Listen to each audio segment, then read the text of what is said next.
Sanabria es una síntesis natural y viva de vegetación y de recuerdos de glaciares, donde el agua, lujuriosa y abundante, protagoniza la vida de cada día.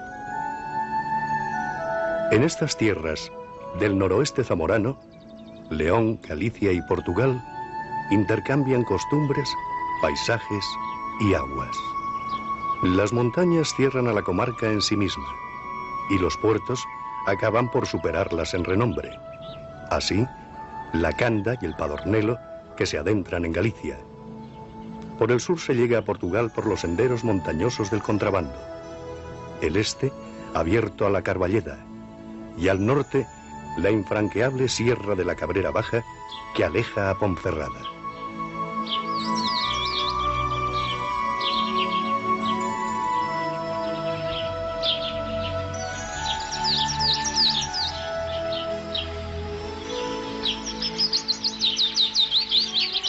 Bosques de robles, laderas de hayas, riberas de alisos, sotos con fresnos, chopos, nogales y castaños que se mezclan en frondas altas alrededor de los cerros. Y bajo la fronda, el agua aporta incesante la vida.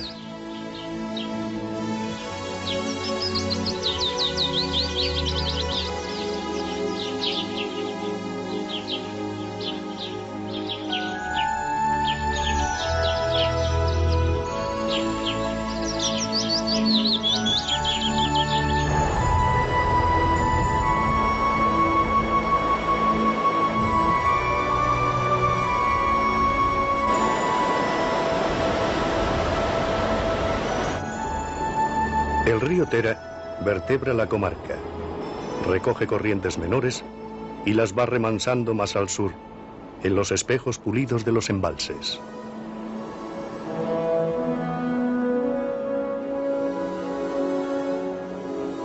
Río arriba, de camino al Parque Natural del Lago de Sanabria, topamos con este puente medieval de un solo arco, que fue origen del pueblo al que también dio nombre, El Puente.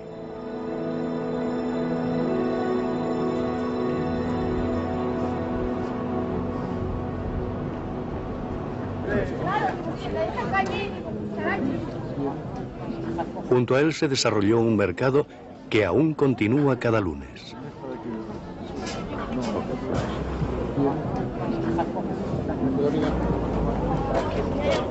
Esencialmente se compra y se vende lo mismo de siempre, etiquetas y acabados al margen.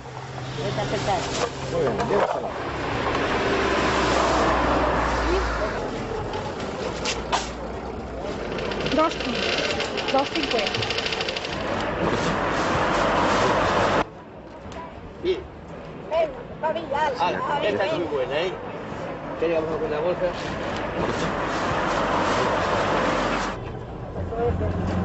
De lo que fue el antiguo mercado queda el rebollo, testigo obligado de Dios sabe cuántos tratos. La dureza del granito y del gneiss ha preservado las huellas de los glaciares que cubrieron la comarca en el período cuaternario. Cañones esculpidos en la montaña, sedimentos rocosos de las morrenas y el lago de Sanabria, una cubeta socavada por los hielos con un dique frontal que no fue sino otra morrena.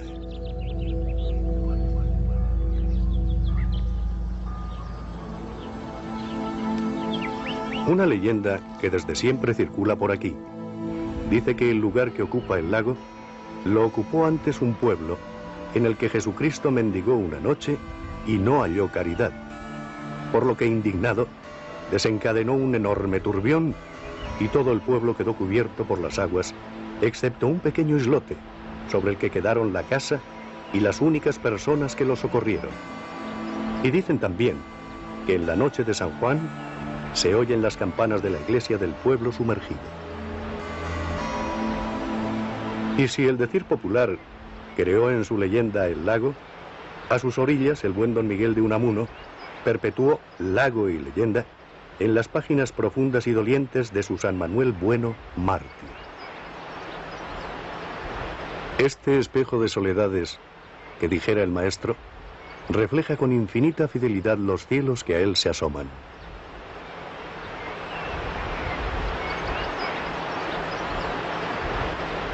Ahora, en este declinar del otoño, lejos ya los veraneantes, el viajero paseante del otoño piensa, camina y calla.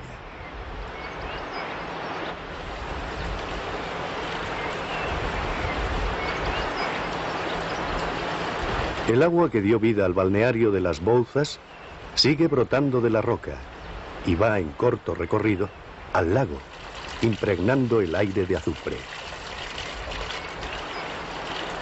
Las bañeras, entre la maleza y ya sin techo, recuerdan historias de herpes y reumas que en ellas buscaron alivio. Parecen ruinas milenarias y solo hace medio siglo que dejaron de funcionar.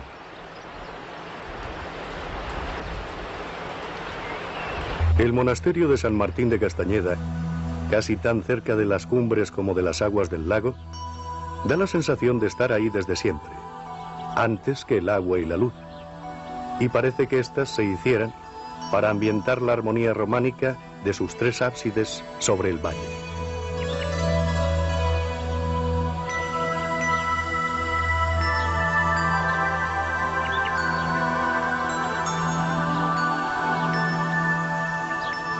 Vuela la imaginación ante la contemplación de esta obra del siglo XII, donde los monjes del Císter oraron, laboraron y en un tiempo ejercieron como señores feudales sobre la comarca.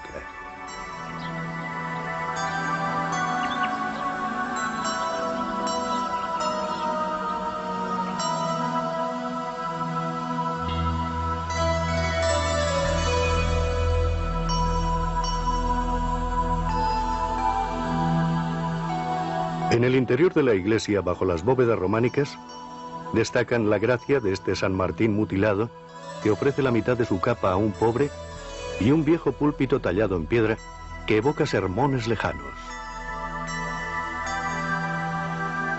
De obra posterior, adosada a la iglesia, está la sacristía, una sólida construcción renacentista, bajo cuya bóveda, arrumbada entre otros útiles de usos litúrgicos, duerme la sillería del coro.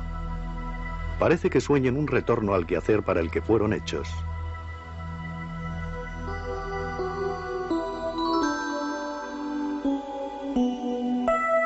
En el monasterio también está ubicado el Centro de Interpretación de la Naturaleza del Parque Natural del Lago de Sanabria, que se encarga de preservar y explicar el entorno a los visitantes.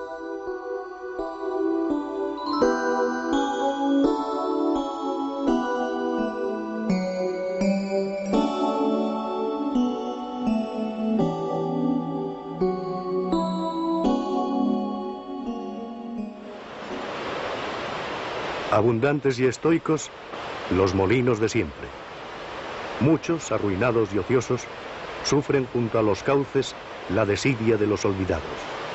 Y el agua, que sigue visitando sus cuevas, parece salir insatisfecha por no hallar la resistencia de las ruedas que en otros tiempos tuvieron la Senara entre sus muelas.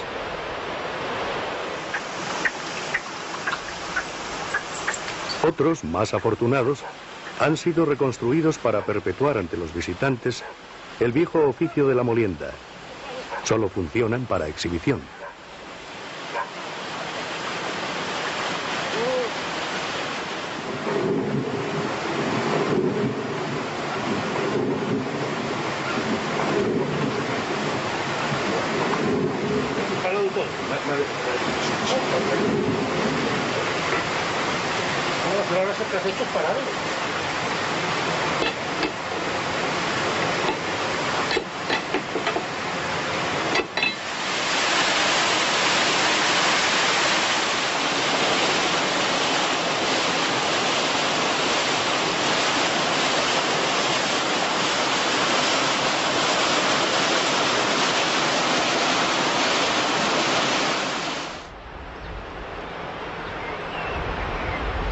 Otro ingenio que también funciona con agua, este más industrial y moderno.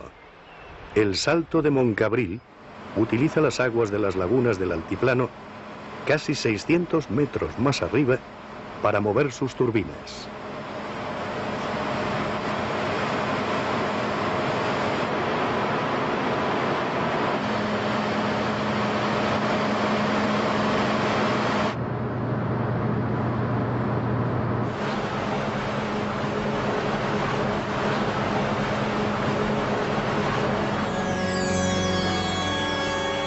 estas aguas industriosas y sutiles, una noche se volvieron violentas, y el nombre del pueblo de Ribadelago quedó unido a la tragedia.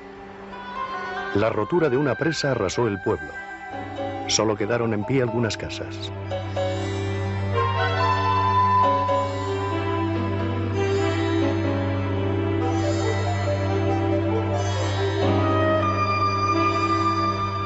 Se construyó un nuevo pueblo a salvo de posibles avenidas.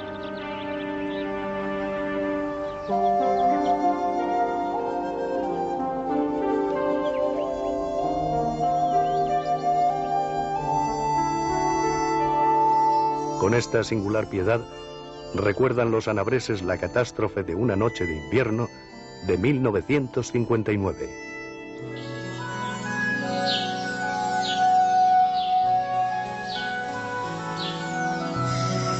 Quedan viviendas tradicionales en todas las aldeas, todas de piedra con aleros, dinteles y techo de pizarra. Establo en planta baja y sobre ella la vivienda para no desaprovechar el calor animal.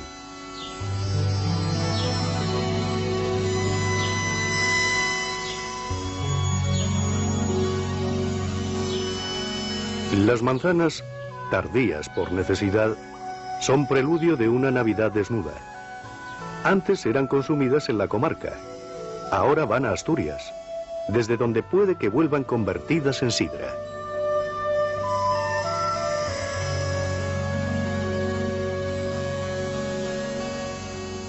El éxodo rural vació las aldeas y hundió aún más la economía rural, de la que apenas quedan pinceladas. El turismo ya es un soporte necesario para la economía comarcal.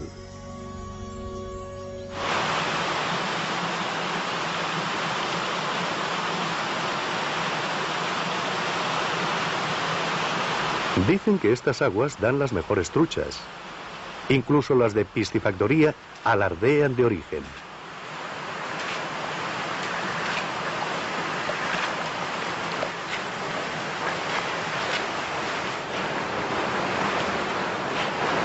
Estas que vemos se benefician de un impoluto río Tera.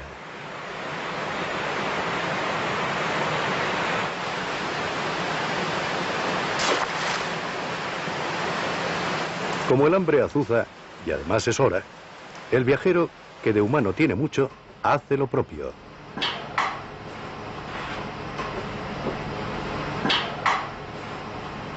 Qué buen aspecto tienen estas cosas.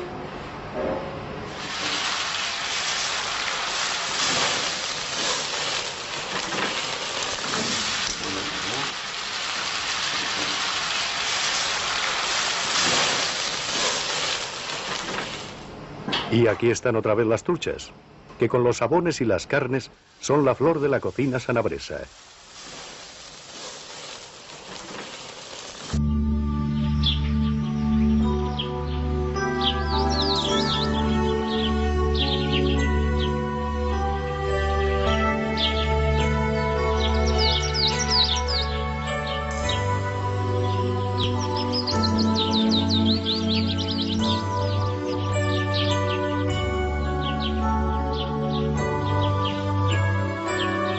Envuelto entre la paz de castaños milenarios está el santuario de Nuestra Señora de la Alcobilla, uno de los varios que la devoción mariana ha levantado en la comarca.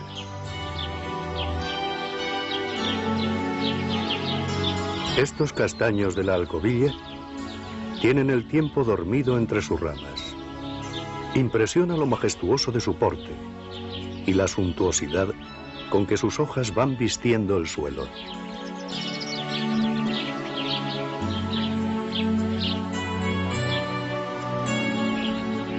El viajero vuelve a sentir el alma. Toma notas e imagina que tras lo majestuoso, ocultos a las miradas bajo la corteza de sus troncos, hay más de 1000 años de suspiros exhalados en noches claras.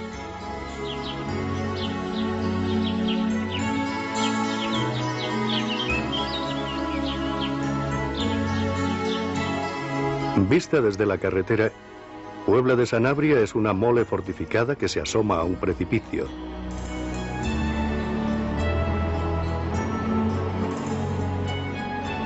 En cambio, desde lo alto del ferrocarril, es un pueblo risueño que presume de río y de puente, o quizá un río que presume de ambas cosas.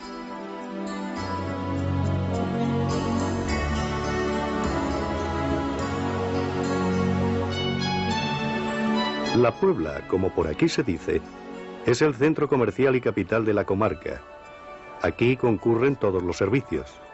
Se puede decir que hay dos barrios, uno más antiguo, alto y monumental, y otro más bajo, reciente y comercial, que se extiende hasta la otra orilla del río.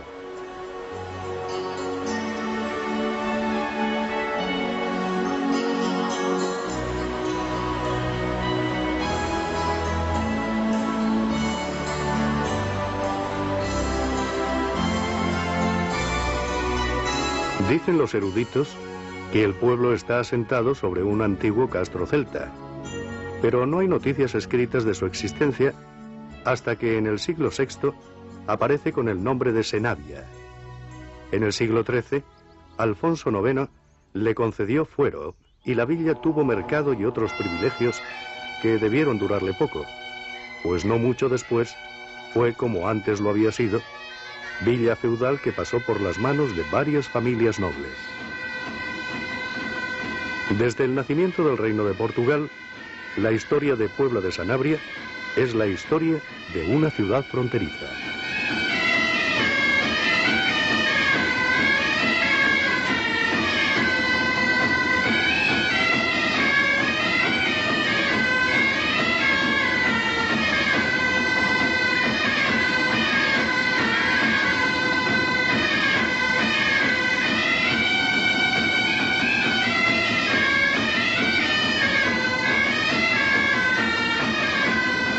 El castillo, fortaleza y en parte palacio, es la construcción más emblemática de la villa. Lo edificó el cuarto conde de Benavente, Alonso Pimentel, a finales del siglo XV. Cuando se construyó, fue un baluarte inexpugnable, pero con el progreso de la artillería, aspilleras y matacanes quedaron inermes, y el arte de fortificar tuvo que cambiar. De modo que la villa se rodeó de otra cerca con más modernos baluartes.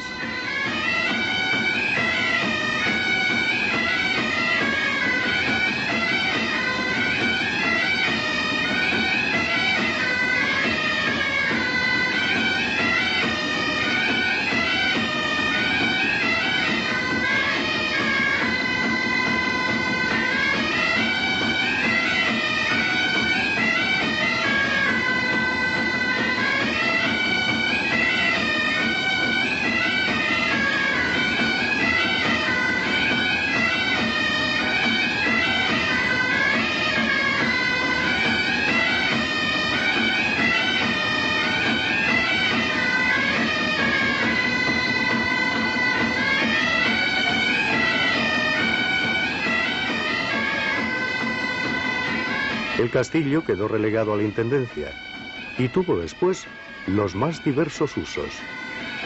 Fue desde cárcel hasta gallinero y ahora es el centro cultural de la villa.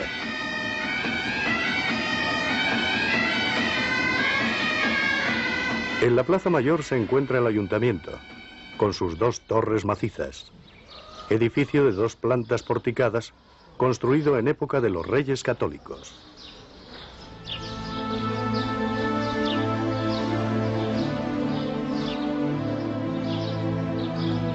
Frente a él la iglesia parroquial bajo la advocación de Nuestra Señora del Azogue. De su origen románico se conservan los muros laterales de la nave y 2 pórticos de los que destaca el de la fachada occidental.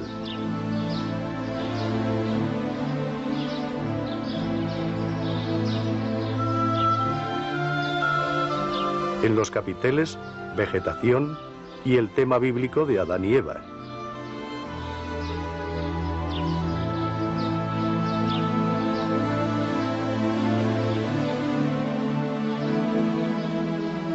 De los 6 fustes, Solo quedan 4 que son figuras humanas, esculpidas en pizarra, para que resalten en el conjunto granítico.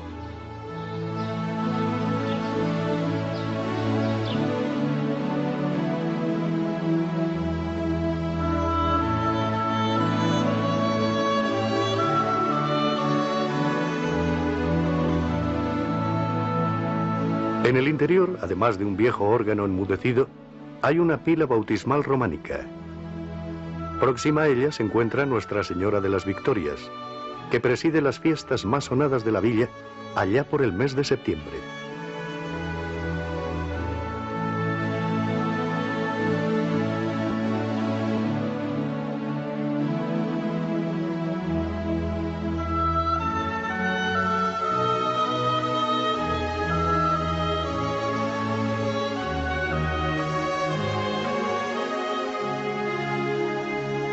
En el retablo mayor, la Virgen del Azogue, patrona de la villa, preside el recién restaurado templo. Y en el transcurso de un respetuoso curioseo, topamos con este nazareno que no puede pasar desapercibido.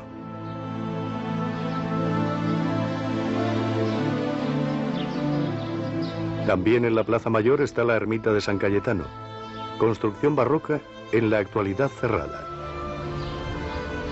Calles de la Rúa, San Bernardo, Moscavirote, descienden a la parte baja de la villa. Están jalonadas de casas hidalgas con balcones de hierro forjado que descansan sobre recios modillones. Algunas lucen en las fachadas sus blasones y grandes aleros en los tejados. Hay muchas fachadas con escudos, pero solo obtengo razón de 2. Este, que es de la Orden del Císter,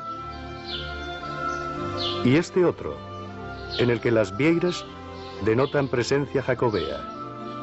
Está en la fachada de un antiguo hospital de peregrinos, pues la villa está en el Camino de Santiago, en la vía que une la Ruta de la Plata con la ciudad del Apóstol.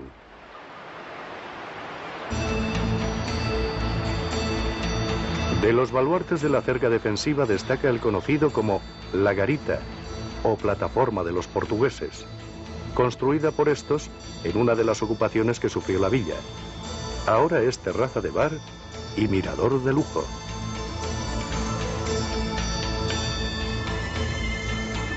Tras las murallas desdentadas de la cerca, los adarves insisten en el pasado bélico de la villa.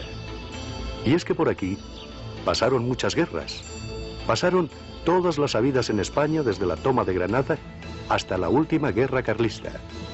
Y fue conquistada y reconquistada numerosas veces.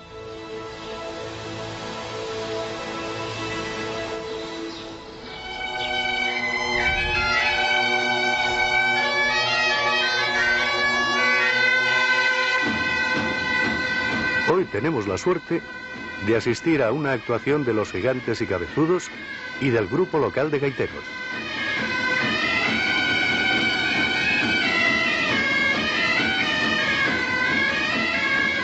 Puebla de Sanabria siente orgullo por sus gigantes. 2 de ellos llevan casi 200 años en la villa.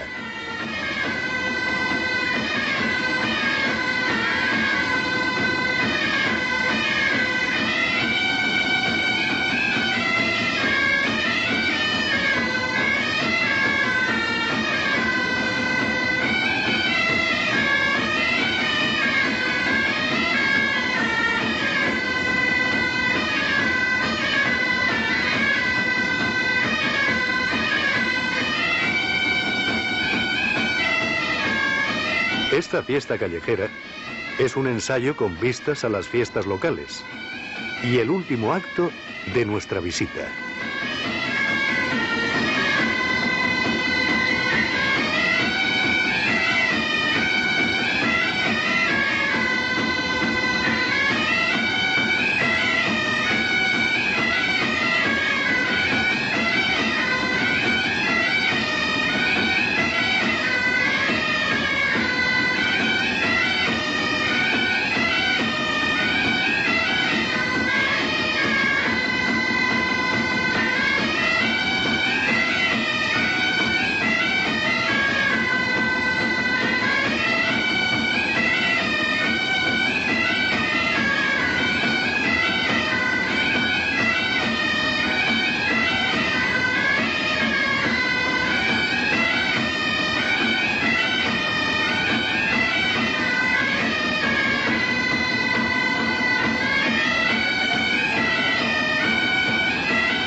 Así, la Canda y el Padornelo, que se adentran en Galicia.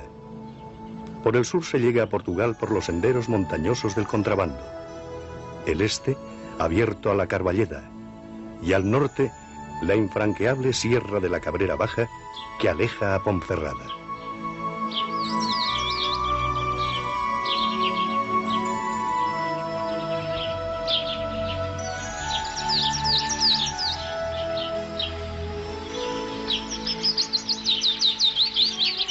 Bosques de robles, laderas de hayas, riberas de alisos, sotos con fresnos, chopos, nogales y castaños que se mezclan en frondas altas alrededor de los cerros.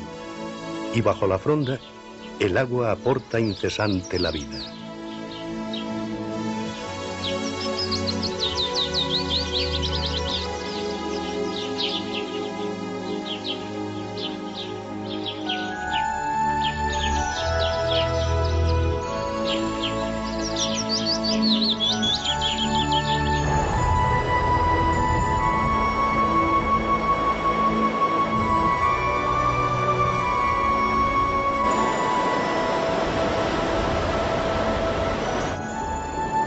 El río Tera vertebra la comarca, recoge corrientes menores y las va remansando más al sur, en los espejos pulidos de los embalses.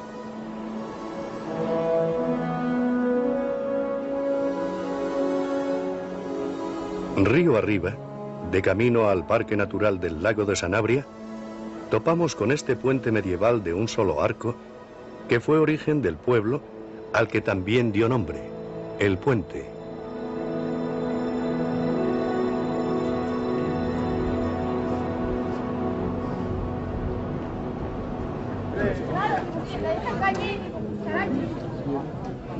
Junto a él se desarrolló un mercado que aún continúa cada lunes.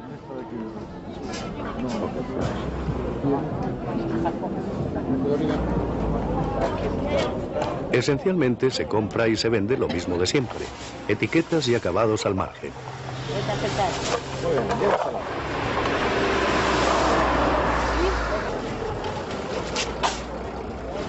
$2.50. Bien. Esta es muy buena, ¿eh? ¿Quieres una buena bolsa?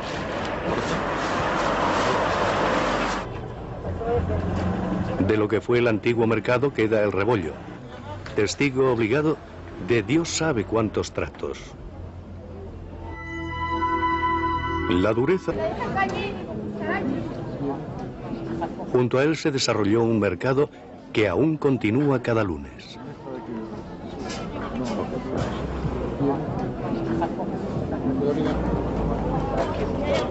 Esencialmente se compra y se vende lo mismo de siempre, etiquetas y acabados al margen.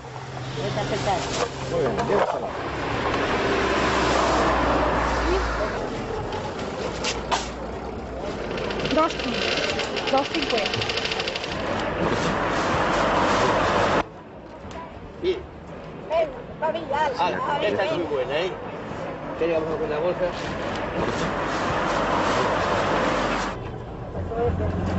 De lo que fue el antiguo mercado queda el rebollo, testigo obligado de Dios sabe cuántos tratos.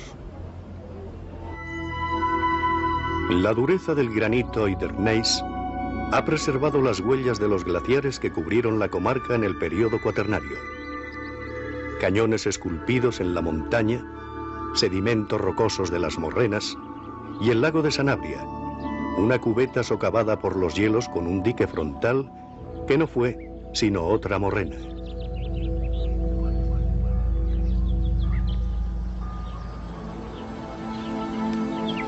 Una leyenda que desde siempre circula por aquí dice que el lugar que ocupa el lago lo ocupó antes un pueblo en el que Jesucristo mendigó una noche y no halló caridad, por lo que indignado desencadenó un enorme turbión y todo el pueblo quedó cubierto por las aguas, excepto un pequeño islote sobre el que quedaron la casa y las únicas personas que lo socorrieron. Y dicen también que en la noche de San Juan se oyen las campanas de la iglesia del pueblo sumergido. Y si el decir popular creó en su leyenda el lago, a sus orillas el buen don Miguel de Unamuno perpetuó lago y leyenda en las páginas profundas y dolientes de su San Manuel Bueno mártir. Este espejo de soledades, que dijera el maestro, refleja con infinita fidelidad los cielos que a él se asoman.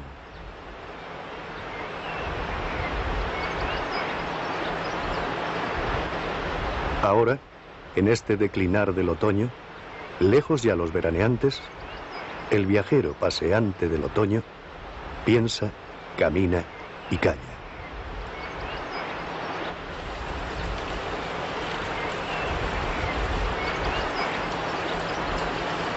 El agua que dio vida al balneario de Las Bouzas sigue brotando de la roca y va en corto recorrido al lago, impregnando el aire de azufre. E imagina que tras lo majestuoso, ocultos a las miradas bajo la corteza de sus troncos, hay más de 1000 años de suspiros exhalados en noches claras.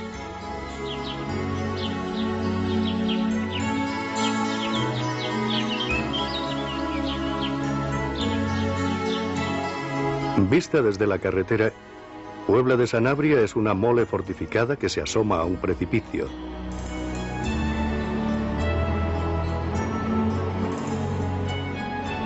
En cambio, desde lo alto del ferrocarril, es un pueblo risueño que presume de río y de puente, o quizá un río que presume de ambas cosas.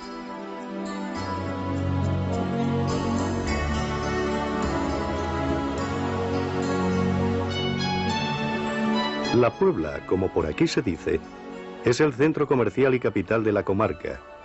Aquí concurren todos los servicios. Se puede decir que hay dos barrios, uno más antiguo, alto y monumental, y otro más bajo, reciente y comercial, que se extiende hasta la otra orilla del río.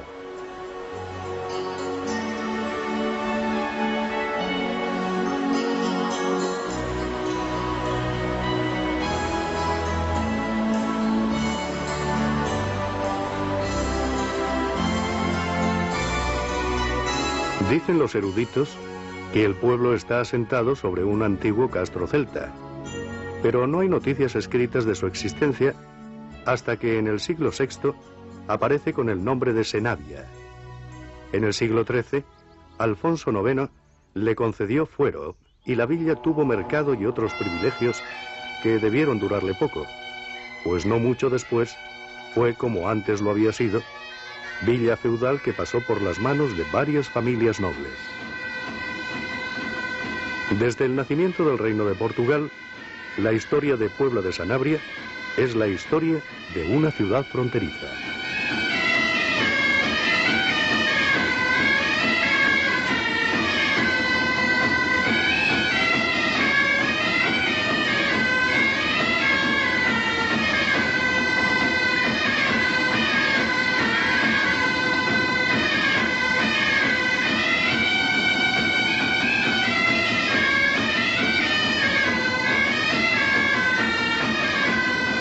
El castillo, fortaleza y en parte palacio, es la construcción más emblemática de la villa. Lo edificó el cuarto conde de Benavente, Alonso Pimentel, a finales del siglo XV. Cuando se construyó, fue un baluarte inexpugnable, construida por estos en una de las ocupaciones que sufrió la villa. Ahora es terraza de bar y mirador de lujo.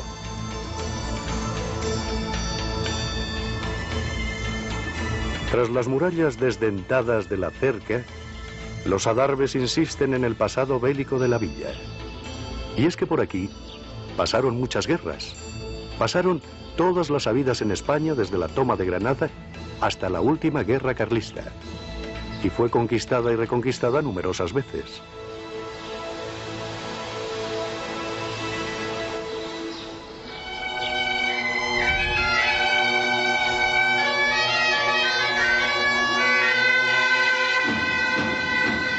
Hoy tenemos la suerte de asistir a una actuación de Los Gigantes y Cabezudos y del grupo local de gaiteros.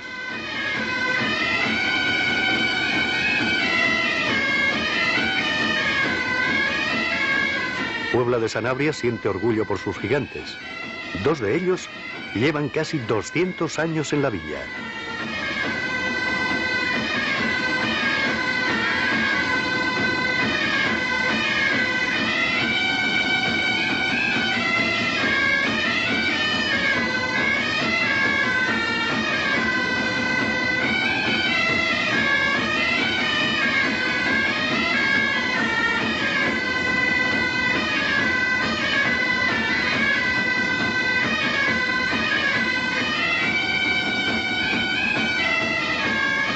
Esta fiesta callejera es un ensayo con vistas a las fiestas locales y el último acto de nuestra visita.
De los 6 fustes, solo quedan 4 que son figuras humanas, esculpidas en pizarra, para que resalten en el conjunto granítico.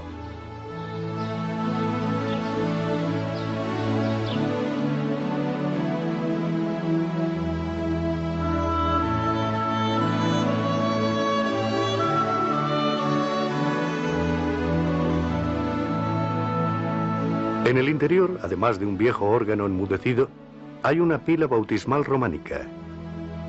Próxima a ella se encuentra Nuestra Señora de las Victorias, que preside las fiestas más sonadas de la villa allá por el mes de septiembre.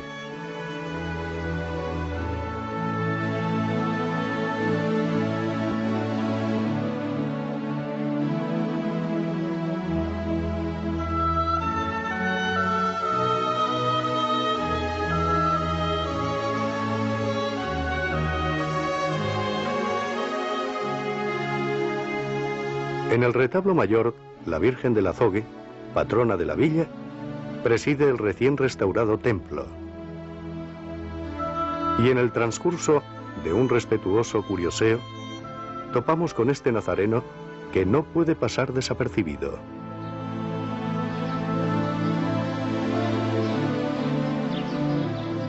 También en la Plaza Mayor está la ermita de San Cayetano, construcción barroca en la actualidad cerrada.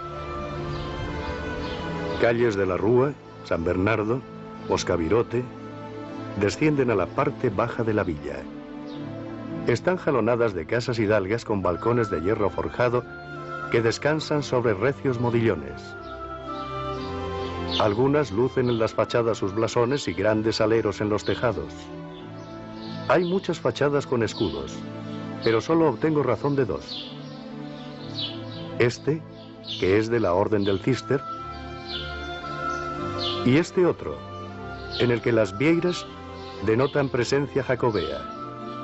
Está en la fachada de un antiguo hospital de peregrinos, pues la villa está en el Camino de Santiago, en la vía que une la Ruta de la Plata con la ciudad del Apóstol.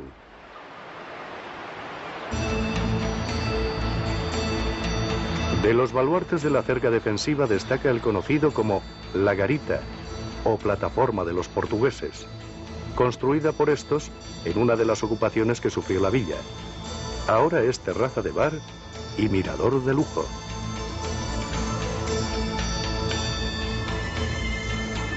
Tras las murallas desdentadas de la cerca, los adarves insisten en el pasado bélico de la villa.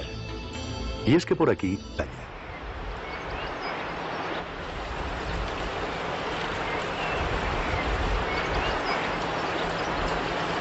El agua que dio vida al balneario de Las Bouzas sigue brotando de la roca y va en corto recorrido al lago, impregnando el aire de azufre. Las bañeras, entre la maleza y ya sin techo, recuerdan historias de herpes y reumas que en ellas buscaron alivio. Parecen ruinas milenarias y solo hace medio siglo que dejaron de funcionar.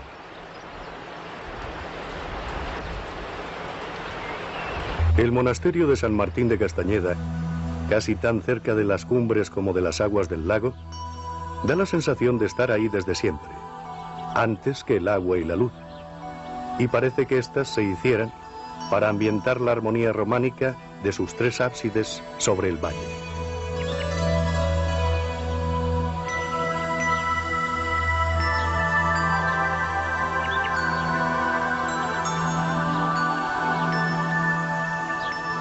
Vuela la imaginación ante la contemplación de esta obra del siglo XII, donde los monjes del Císter oraron, laboraron y en un tiempo ejercieron como señores feudales sobre la comarca.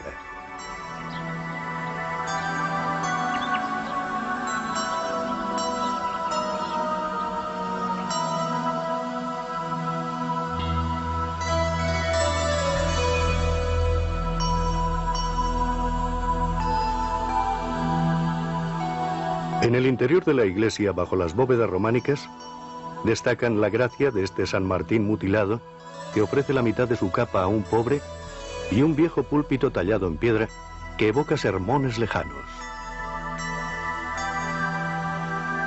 De obra posterior, adosada a la iglesia, está la sacristía, una sólida construcción renacentista, bajo cuya bóveda, arrumbada entre otros útiles de usos litúrgicos, duerme la sillería del coro. Parece que sueñan un retorno al quehacer para el que fueron hechos.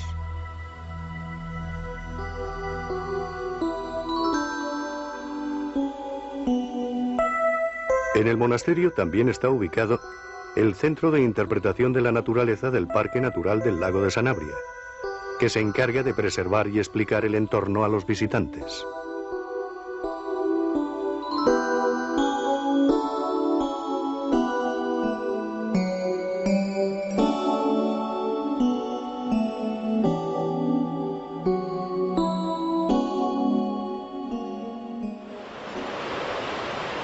Abundantes y estoicos, los molinos de siempre. Muchos